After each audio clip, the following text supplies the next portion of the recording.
जय शिव शंकर भोलेनाथ जय बांगला गुरु 60 60 50 50 दुखिना स्वयं एवं गुरु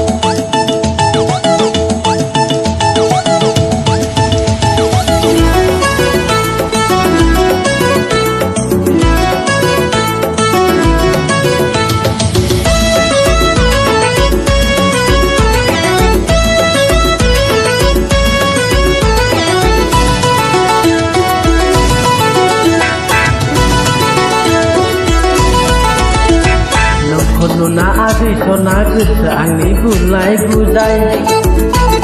जानजिसे बिखा फांदां महरा नोंनि गासैबो फुल पावार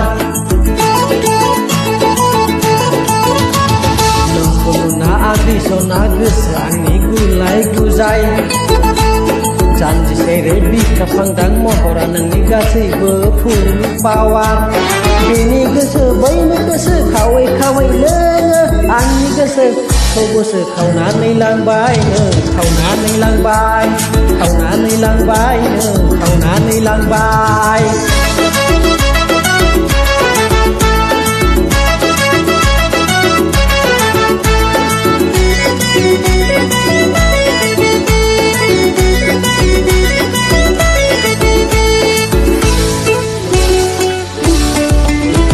सानदोंमोन आङो बे जिउआव सिंगेलै थानो सिख्लाफोर नायथिं नायथिङैनो गोसोखौ कन्ट्रलाव दोननो सानदोंमोन आंलाय बे जिउआव सिंगेलै थानो सिख्लाफोर नायथिं नायथिङैनो गोसोखौ कन्ट्रलाव दोननो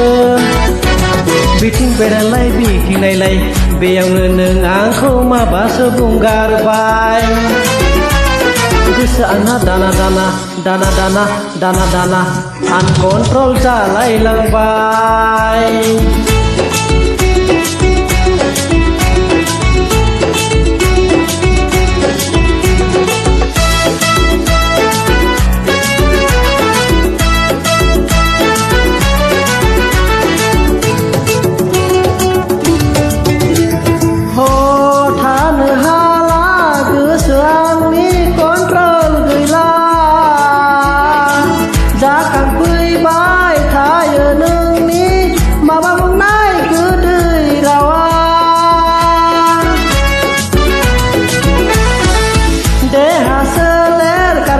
जाजोबलांबाय नोंनि बे पावार गोनां महरा आंजोंनो फैथारदो नों सना बिनि बिनि बिनि बिनि बिनि बिनि गोसो दा खावसैनो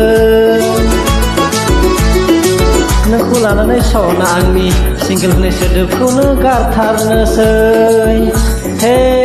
नोंखौ लानानै सना आंनि सिंगेल होननाय सोदोबखौनो गारथारनोसै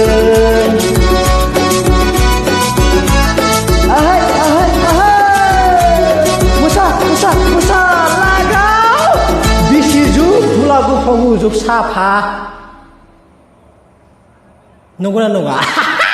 जय शिव शंकर भोलेनाथ जय बांगला गुरु 60 60 50 के 50 दुखिना स्वयं एवं गुरु लगाओ ब्लाड के साथ